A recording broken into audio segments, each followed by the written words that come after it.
diikuti. Bismillahirrahmanirrahim.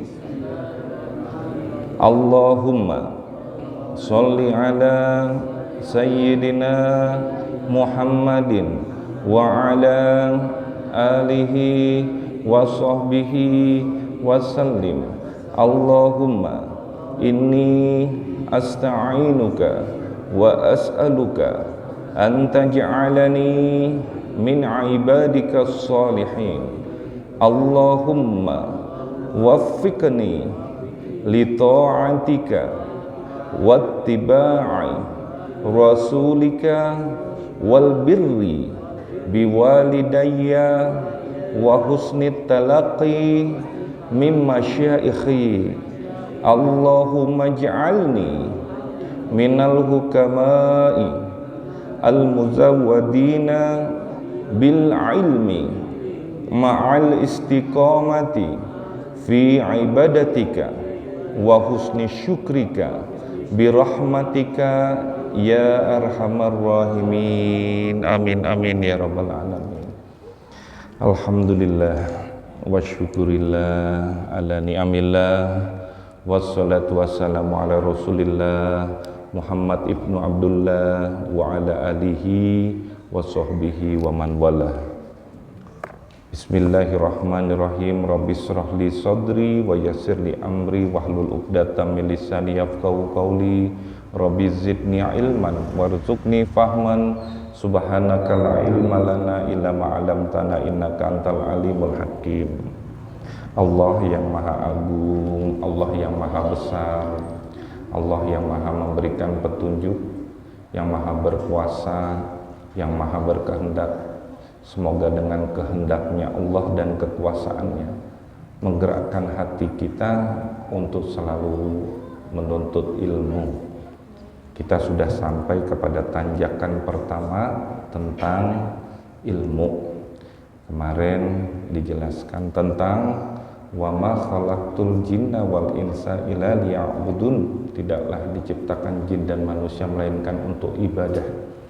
Ibadah tanpa ilmu, ilmu dan ibadah adalah dua permata. Di antara dua itu yang utama adalah ilmu. Maka betapa pentingnya kita bisa selamat hidup di atas dunia jika kita hanya beribadah saja tapi tanpa ilmu, maka kita akan termasuk orang-orang yang tersesat dan celaka, na'udzubillah min zalik.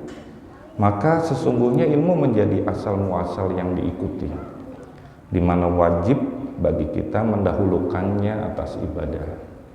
Sholat jadi benar, toharoh jadi benar, kemudian kita berpuasa jadi benar. Banyak orang yang sholat, banyak orang yang berpuasa, banyak orang yang berhaji, tapi tanpa ilmu. Maka menjadi celakalah dia, sebab menjadi hal-hal yang ditolaknya segala pahala-pahala dan ganjaran jika tidak berilmu. Diajarin begini ikut, padahal salah. Maka sudah jelas bahwa penting bagi kita. Kepentingannya ada dua hal. Yang pertama dari dua perkara itu adalah agar terhasilkan ibadah yang selamat. Kita lanjutkan dari sebab yang pertama ini. Wa illa fa kaifa taqumu bi ta'atin la ta'rifuha ma hiya. Dan bila tidak, maka bagaimana engkau dapat menegakkan berbagai ketaatan yang tidak engkau ketahui apa itu? Sholat aja kayak robot, tapi nggak tahu fardunya seperti apa. Sunat, sholat sunat, rawatib dia kerjakan, sholat malam dia kerjakan, tapi tidak tahu bagaimana ilmunya. Maka bagaimana mungkin hal itu bisa terjadi?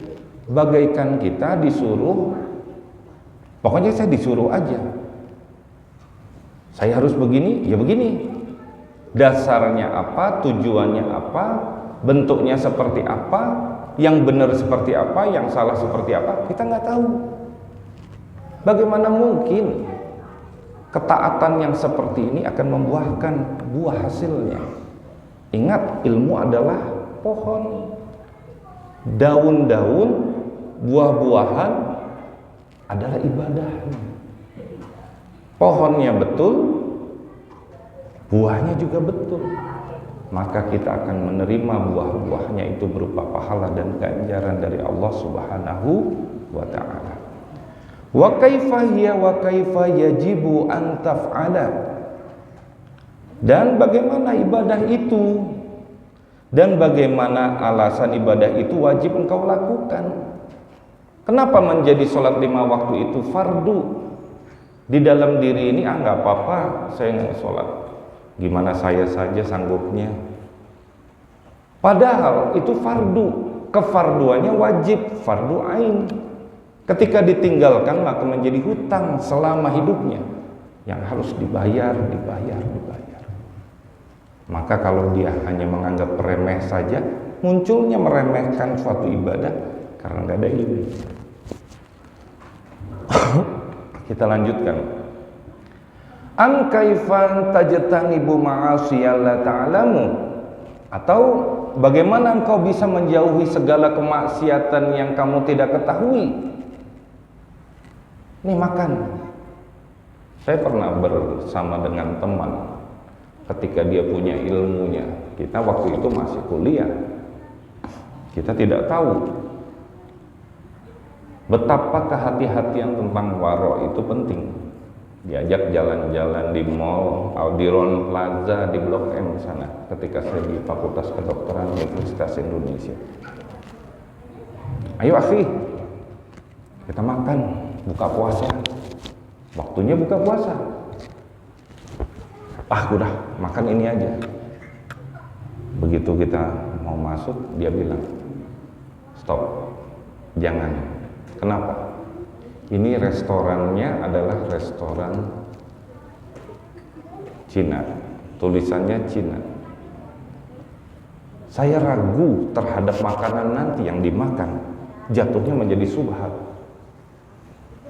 Maka kehati-hatian waro di dalamnya bagi dia karena ilmunya. Benar itu. Kita cari rumah makan yang lain yang halal. Seperti itu karena dia tahu ilmunya, sehingga terhindar.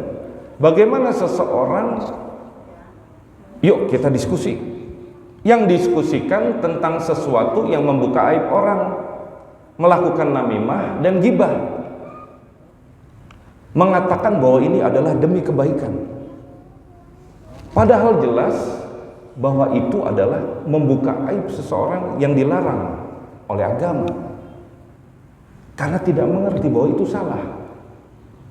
Betapa celakanya kita. Diajak-ajak, ayo ikut melakukan suatu perbaikan yang Allah nggak ridho padanya. Bahaya. Akhirnya terjadi suatu bentuk hal-hal yang dosa. Bukan pahala yang didapat, malah dosa yang didapat. Makanya kenapa butuh kehati-hatian. Annaha ma'asin hatta la tuqi'a nafsaka fiha, bahwa hal itu adalah perbuatan maksiat. Kamu tahu hukum tentang fardu, hukum tentang halal, hukum tentang haram, hukum tentang mubah, hukum tentang makruh, hukum tentang subhat, dan lain sebagainya.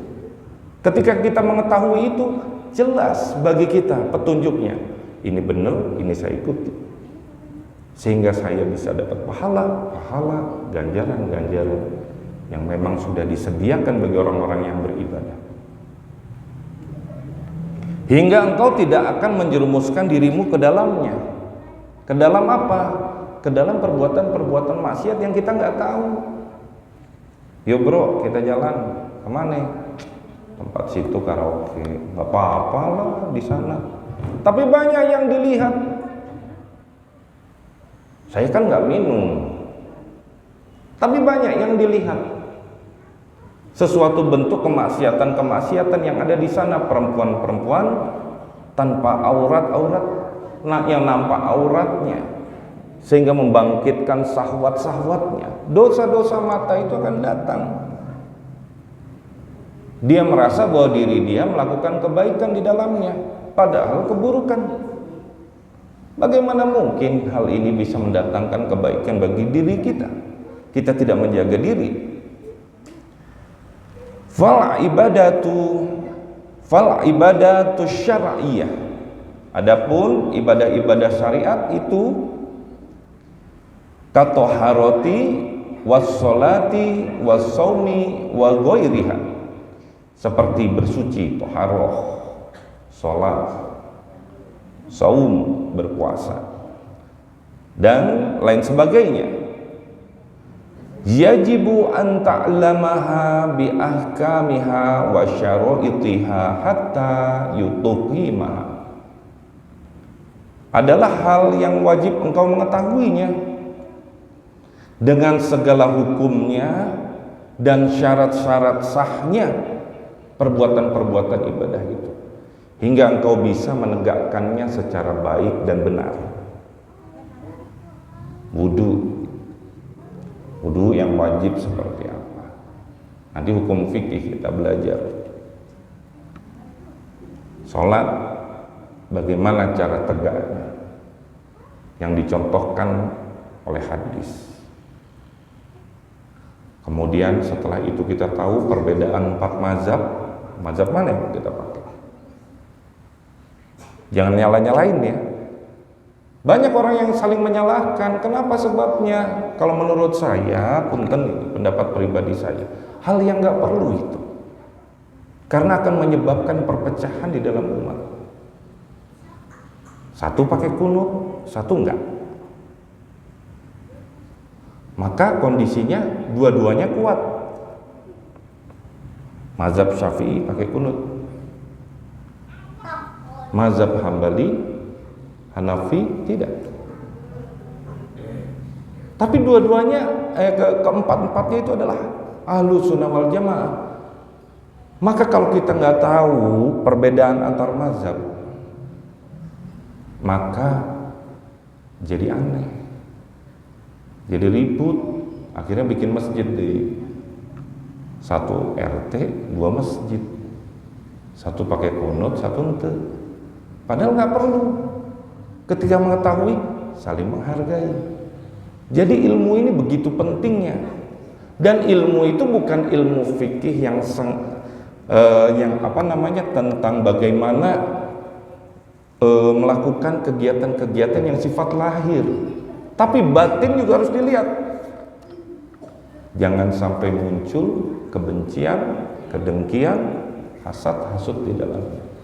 Masjid ini bisa menjadi tempat perpecahan kalau tidak didasari oleh niat yang betul, ilmu yang betul, dan cara bergaul yang betul. Orang lagi mau tobat, datang ke masjid. Ini sudah lama di masjid, tumben ke masjid, pundung, nggak mau datang ke masjid lagi. Seharusnya dirangkul. Kemarin di dalam kitab Futuhatul Madaniyah wa Syu'abul Imaniyah, ketika saudara muslimnya datang, kita bersalaman, assalamualaikum.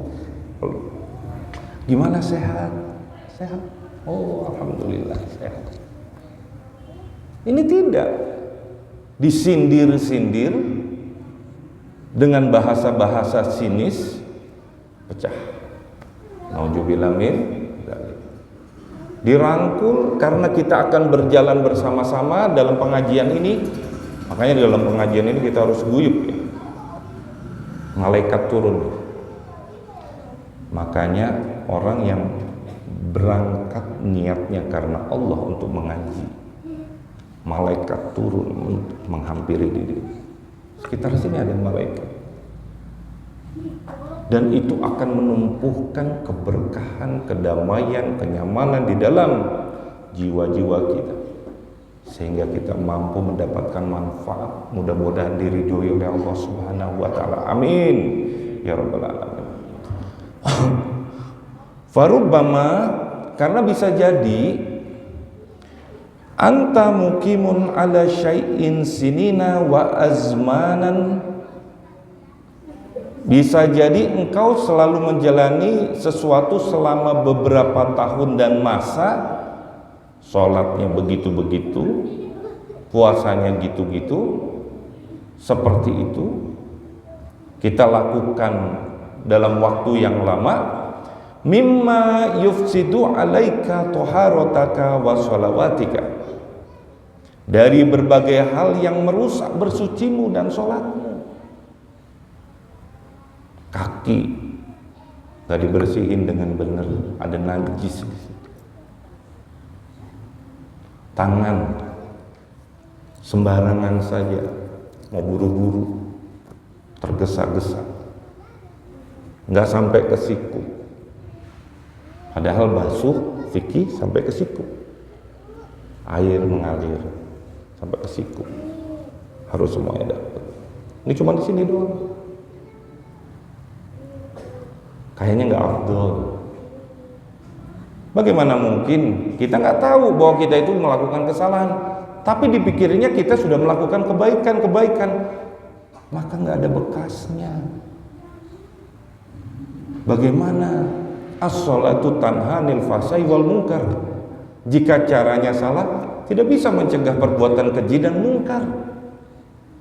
Ketika dia tidak membekas di dalam hati, bagi dia mudah saja. Tidak ada rasa kehadiran Allah di dalamnya. Allah tidak melihatnya.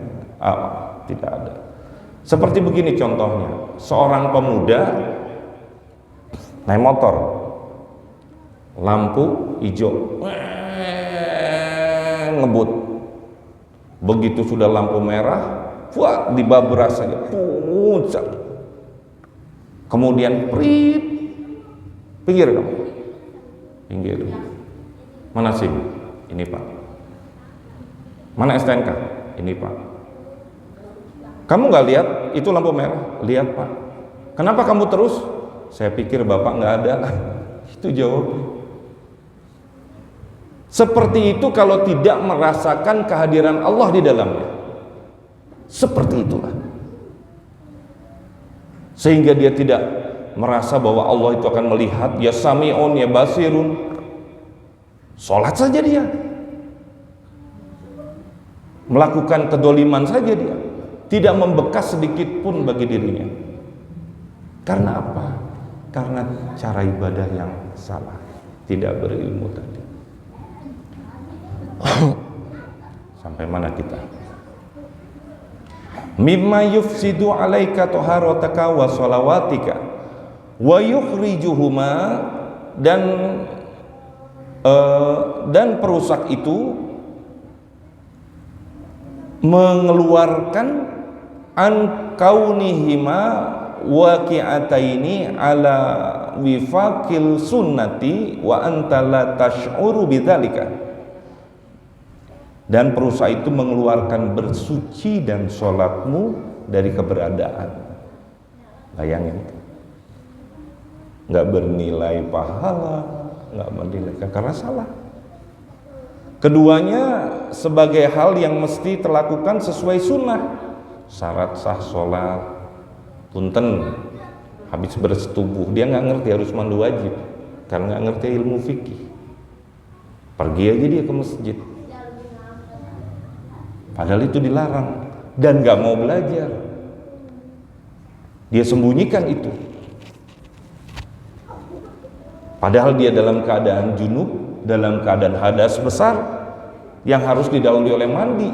Dia tidak mengerti bagaimana caranya bertaharah, maka dia mengalami dosa. Bayangin kan ke situ, karena tidak ada ilmunya. Sementara engkau tidak merasakan hal tersebut, aman aja, merasa tidak ada salahnya, bahwa saya merasa melakukan kebaikan-kebaikan, ibadah-ibadah saja. Warubama, dan bisa jadi Ya'taridu laka muskilun, suatu persoalan pelik, muskil, wala tajidu man tas'aluhu an dzalika wa anta ma ta'allamtahu.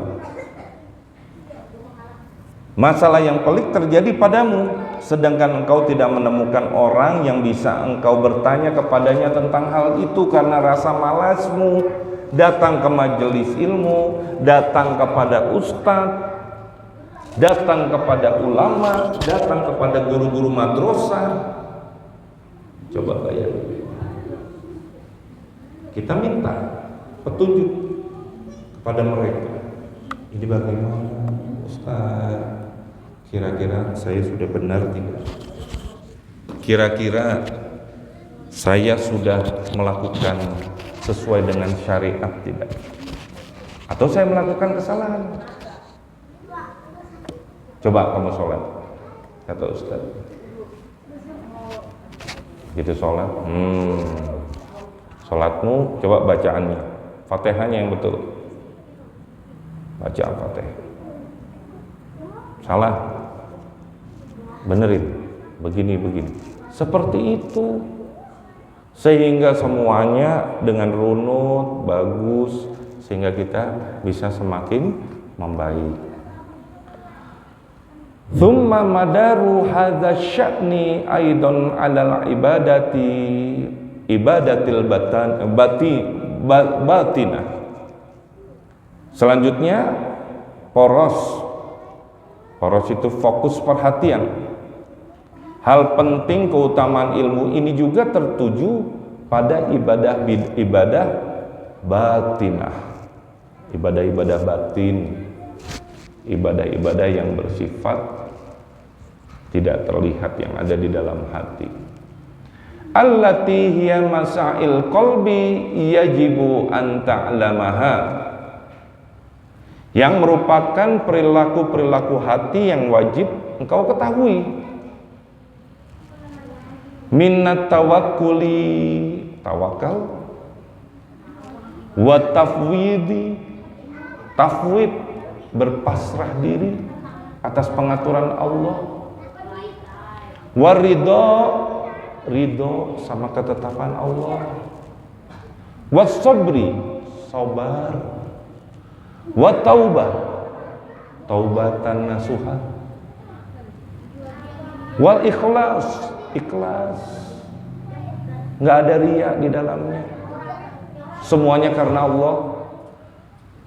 Wa ghairi dzalika mimma sayati dzikruhu insyaallah taala, dan lain sebagainya berupa hal-hal yang akan datang pembahasannya insyaallah.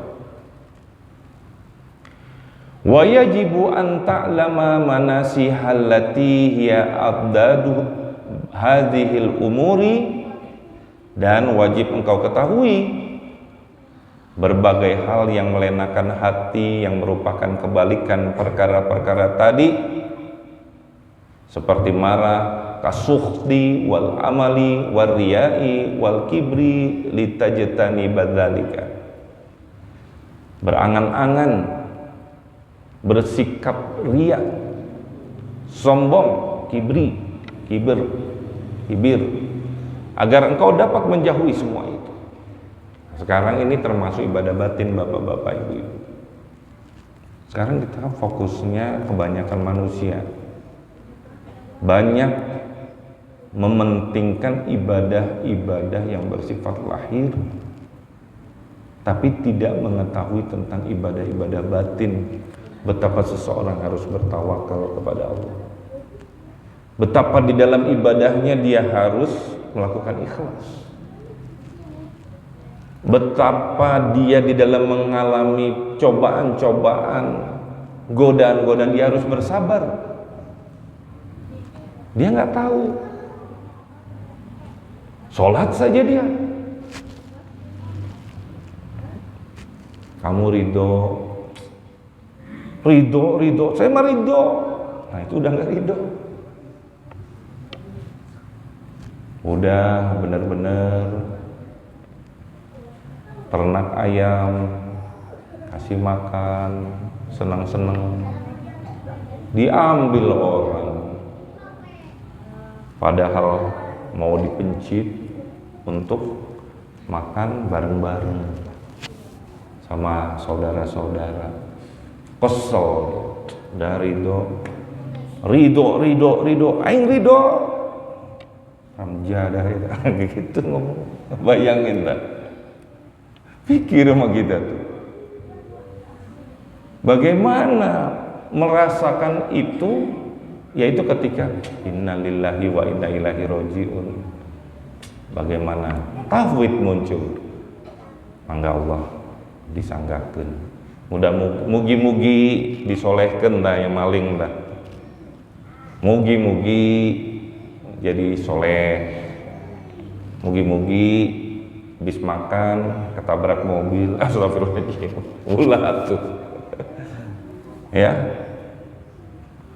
Wa yajibu an ta'lama manasihal lati hiya aqdahu hadhil umuri kasukti wal amali, sudah tadi ya.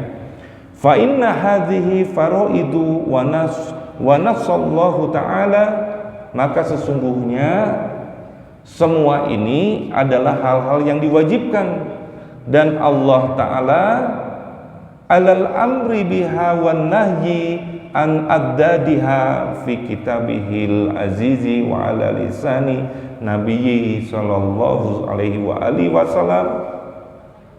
Dan Allah Ta'ala telah menetapkan perintah terhadapnya dan larangan dari berbagai hal kebalikannya di dalam kitabnya yang mulia dan melalui lisan nabinya Nabi Muhammad sallallahu alaihi wasallam.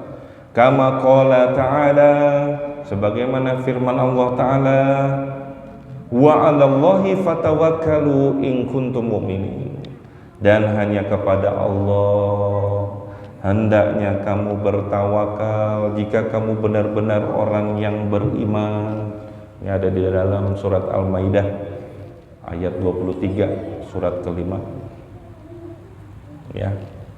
Jadi kalau kita melihat bapak-bapak, ibu-ibu bilang saya mah bertawakal kepada Allah, tapi kita mengadu semua masalah kita kepada makhluk. Kita meminta tolong dan berharap hanya kepada makhluk. Kita mengandalkan kepada uang kita, kita mengandalkan kepada teman-teman kita yang sukses, kepada makhluk. Suatu dualisme yang dilakukan oleh makhluk yang mengaku tawakal tadi. Bukankah itu bukan bertawakal? Tawakal itu hanya saya mengadu kepadamu ya Allah, saya bergantung padamu karena saya percaya Allahu waliyul ladzina amanu, Allah adalah penolong, pemimpin bagi orang-orang yang beriman. Gitu. Ini mengaku tawakal tapi merasa memiliki lebih kuat. Dia tidak bertawakal. Pahami dulu, memahami tentang rasa memiliki. Kita bisa belajar sama siapa? Tukang parkir. Tukang parkir itu hebat. Mobilnya banyak, motornya banyak, betul? Kemudian udah gitu diambil, mangga silakan. Ambil, mangga silakan. Sampai akhirnya habis. Kesel nggak? Enggak. Kenapa? Karena di dalam dirinya tidak ada rasa memiliki. Seperti itu ajaran tasawuf itu. Mobil yang kita punya bukan, itu titipan. Jabatan yang kamu miliki titipan. Maka semuanya itu adalah titipan dari siapa? Dari Allah.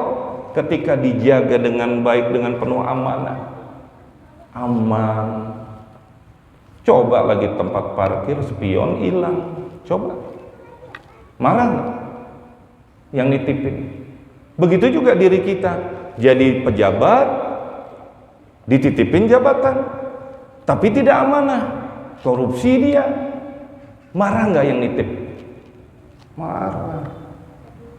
Bayangkan kalau seluruh negeri seperti itu, marahnya Allah.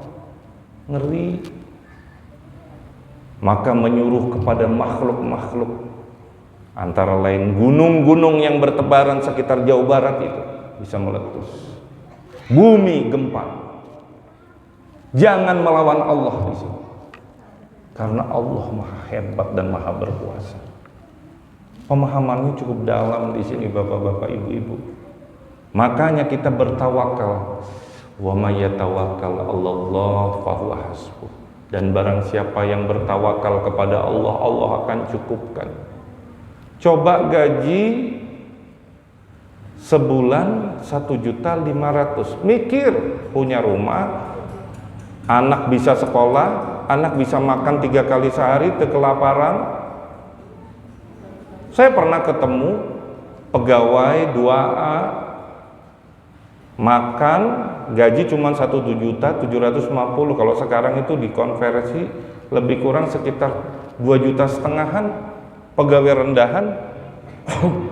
Nggak ada tunjangan ini, nggak ada tunjangan itu, tapi anaknya jadi punya rumah, punya tempat ini, usaha yang lain. Siapa yang mencukupkan? Allah. Wa may yatawakkal 'alallah fahuwa hasbuh. Kepikir nggak sama kita? Maka gantungannya adalah bahwa rizki itu bukan dari gaji, rizki itu dari Allah. Jadi pemahaman kita lurus, tidak mengandalkan pada sesuatu selain Allah. Washkuru lillahi in kuntum iyyahu ta'budun. Itu ada di dalam surat Al-Baqarah ayat 172. Dan bersyukurlah kepada Allah jika benar-benar hanya kepadanya kamu menyembah. Kadang kita tidak begitu. Kita bersyukur kepada makhluk, kepada lantaran. Pada lantaran itu adalah seperti ledeng. Sumber airnya dari mana? Dari Allah. Dikasih kebaikan ini, bersyukurnya berlebihan kepada makhluk. Terima kasihnya tuh tapi sampai menghamba, lupa bahwa dia harus bersyukur kepada Zat yang Maha Hebat, yang memberi juga. Kudu terima kasih ente, kalau nggak terima kasih awas. Unik itu, kudu dipuji, sebut sama ente ya. Nanti bilang gua kasih lu ini, gua kasih ini. Niatnya nggak ada ikhlas di dalamnya. Syukur ya Allah diberikan karunia ini. Syukur ya Allah aku diberikan karunia bisa bernapas. Syukur ya Allah aku dikasih tangan 2, kaki 2. Banyak orang yang kakinya diamputit. Syukur ya Allah aku punya mata. Banyak orang yang buta. Syukur ya Allah aku diberikan telinga yang bagus. Banyak orang yang mendengarnya juga hese. Karunia-karunia atas itu seharusnya diwujudkan dalam bentuk, ya Allah aku akan ibadah padamu. Aku bukan untuk dipuji orang. Aku ibadah ke masjid bukan karena untuk dipuji dan dilihat makhluk, karena kebutuhan diriku untuk mendekatkan diri padamu agar engkau ridho padaku. Begitu. Makanya bapak-bapak, ibu-ibu, camkan ini, bertawakal, bersyukur. Wasbir wa ma sabruka illa billah. Bersabarlah wahai Muhammad, dan tiadalah kesabaranmu itu melainkan dengan pertolongan Allah. Sabar. Wa qauluhu wa tabattal ilaihi tabtilan ay akhlis ilaihi ikhlasa. Dan beribadahlah kepadanya dengan penuh ketekunan. Itu ada di dalam surat Abu Zamil ayat 8, yakni ikhlasnya kepadanya dengan sebenar-benarnya keikhlasan. Karena kalau ikhlas itu akan menyebabkan istiqomah, ikhlas itu akan menyebabkan ketekunan. Bukan karena ingin dilihat atasan dan dinilai sebagai atasan, tetapi benar-benar ikhlas karena Allah, karena ikhlas mencari ridho Allah, jauh dari riya. Karena kalau orang riya, ketika malaikat nanti membawa segumpulan amalan-amalan itu kepada Allah, camkan, buang itu kepada mukanya. Begitu dibuang, cari kepada orang yang kau tuju. Jadi innamal a'malu bin niat. Segala amal itu tergantung kepada niat. Niat yang betul. Niatnya karena Allah, sebaik-baik niat. Mau kerja karena Allah, bergaul karena Allah, berteman karena Allah, kemudian melakukan usaha ini dan usaha itu karena Allah Ta'ala. Wa nahwu dzalika minal ayati kama nassa 'alal amri bis sholati was shaumi. Dan ayat-ayat lain semacam itu sebagaimana juga Allah telah menetapkan mengenai perintah melaksanakan salat dan berpuasa. Ya ayyuhalladzina amanu kutiba 'alaikumus syiyamu kama kutiba 'alal ladzina min qablikum la'allakum tattaqun. Puasa. As-sholatu tanha 'anil fahsya'i wal munkar. Salat mencegah perbuatan keji dan mungkar. Banyak ayat-ayat seperti itu, perintah-perintah seperti itu. Famalaka aqbalta 'ala shalah awis shaumi, maka tidak berguna bagimu berfokus diri saja dalam salat dan puasa. Wa tarakta hadhil faraid wal amru bihima min rabbi wahidin fi kitabi wahidin. Sementara engkau meninggalkan berbagai kewajiban ini, tidak bersabar, tidak bertawakal, tidak ikhlas, masih banyak riyanya, masih banyak hasadnya, masih banyak dengkinya sama orang. Sedangkan perintah melakukan keduanya, dua-duanya itu perintah dari Allah yang Maha Tunggal, Allah yang Maha Esa, di dalam kitab yang satu yaitu Al-Quranul Karim. Bayangkan itu. Puasa rajin, sholat rajin,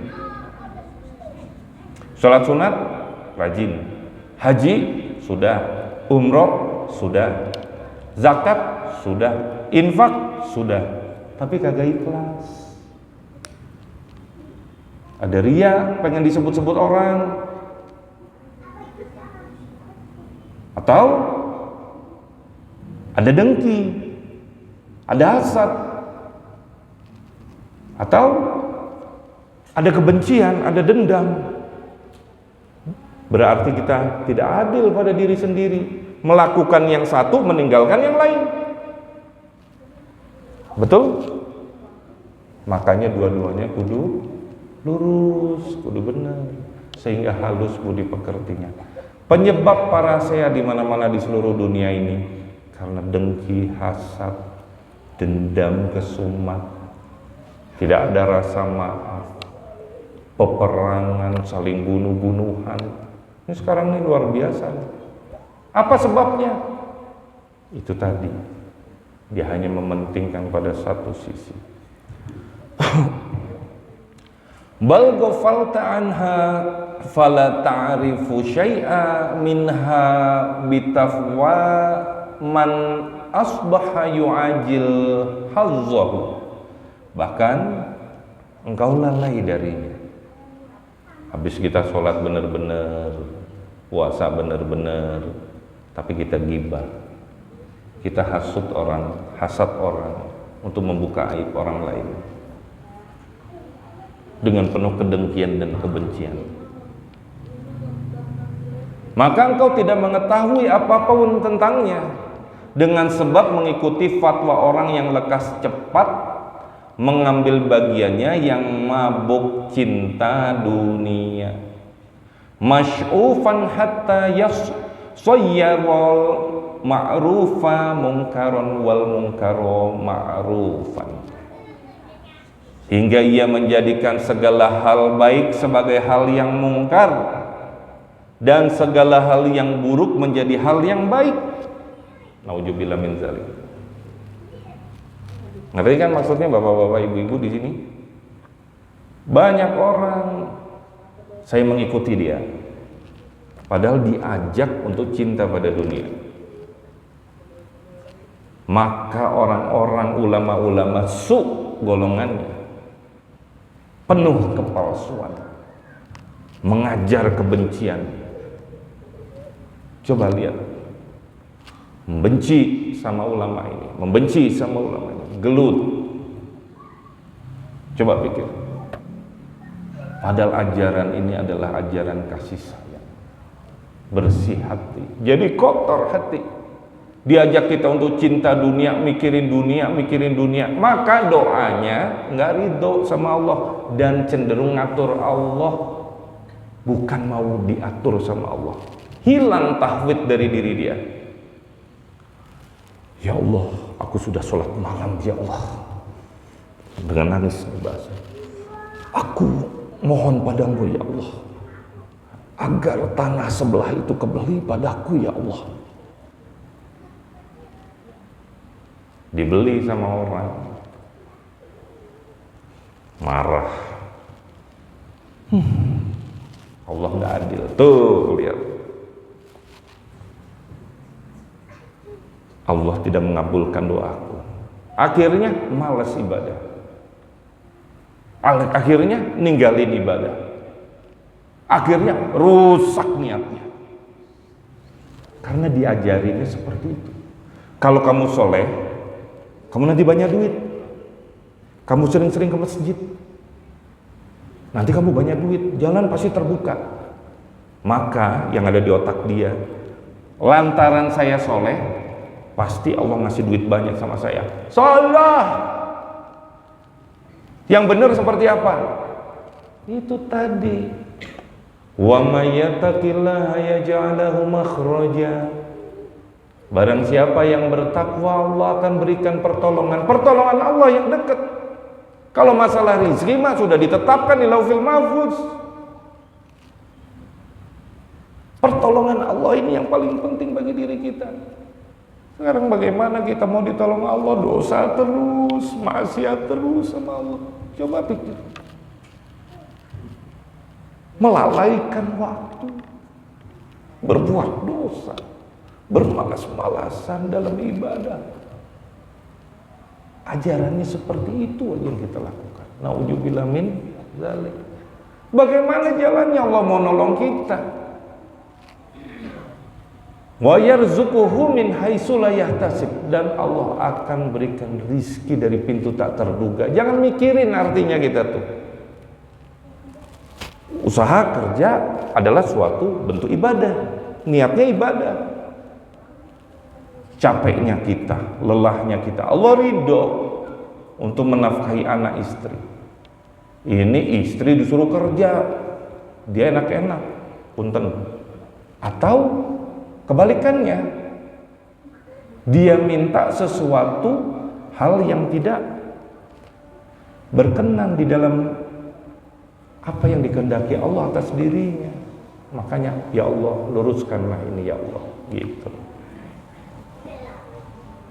Kemudian satu lagi, waman ahmalal ulumal lati samahallahu fi kitabihi nura, dan dengan mengikuti pendapat orang yang telah menelantarkan ilmu-ilmu yang telah disebutkan oleh Allah dalam kitabnya sebagai nur, wa hikmah, wa hudan, dan petunjuk, wa aqbala ala ma bihi yaktasibul haramu wa yakunu musidatan lil khutami, dan terfokus pada sesuatu yang dengannya ia berusaha mencari nafkah hal yang haram, dan pada sesuatu yang dijadikan alat-alat berburu terhadap materi duniawi. Jangan kadieu jang. Ente mau kaya? Mau Ustaz? Yuk ikut saya ke rumah saya. Baca ini, baca ini, baca ini. Sini duit lo 200.000. Taruh 200. Nih ya, lihat ya, gua masukin kotak. Merem mata lo, merem. La ilaha illallah, la ilaha illallah. Begitu selesai la ilaha illallah. tuker sama dia. Begitu buka, tuh buka segepok, ya kan? Lo harus percaya sama Allah. Cara seperti ini udah banyak dipraktekkan. Hati-hati, tukang tipeng, tukang tipeng. Allah nggak begitu. Kita ibadah tuh karena Allah. Kita mau diatur sama Allah. Jadi kita harus lurus dalam niatan. Amin ya robbal alamin. Alhamdulillah kita belajar selembar demi selembar biar paham. Ini masih sebab kenapa kita pentingnya ilmu. Coba bayangin, banyak kan hal-hal yang celaka karena kita tidak berilmu. Nah, sekarang setelah berilmu, ada nanti minggu depan kita sebab yang kedua. Kenapa pentingnya itu? Baru kita runut lagi. Nah, ilmu-ilmu ini mudah-mudahan tetes demi tetes menghampiri diri kita, membuat jiwa kita menjadi lembut dan mudah mendapatkan nasihat. Amin ya robbal alamin. Dan apa yang benar datangnya dari Allah, yang salah datangnya dari diri saya, mohon dibukakan pintu maaf yang sebesar-besarnya. Jika ada yang tersinggung dengan ajaran-ajaran, dengan jalan ini, bukan maksud untuk berkata-kata penyinggung, tetapi untuk sama-sama mencari ridho Allah Subhanahu wa ta'ala. Assalamualaikum warahmatullahi wabarakatuh. Kita tutup dengan doa. Bismillahirrahmanirrahim. Alhamdulillahirabbil alamin wassalatu wassalamu ala asyrofil anbiya'i wal mursalin wa ala alihi wa sahbihi ajmain. Allahumma ya man huwa fi uluhi kainun, ya man huwa fi ilmihi muhitun, ya man huwa fi fi'lihi hamidun, ya man huwa fi majdihi munirun. Allahumma akrimni minka binuril fahmi wa akhrijni min zulumatil wahmi warzuqni fahman nabiyyin wa hifdzal mursalin wa ilhamal malaikatil muqarrabin bi rahmatika ya arhamar rahimin. Rabbana atina fid dunya hasanah wa fil akhirati hasanah wa qina azabannar. Wa sallallahu ala sayidina Muhammadin nabiyil ummi wa ala alihi washabihi wasallim. Wa subhana rabbika rabbil izzati amma yasifun wa salamun alal mursalin walhamdulillahi rabbil alamin.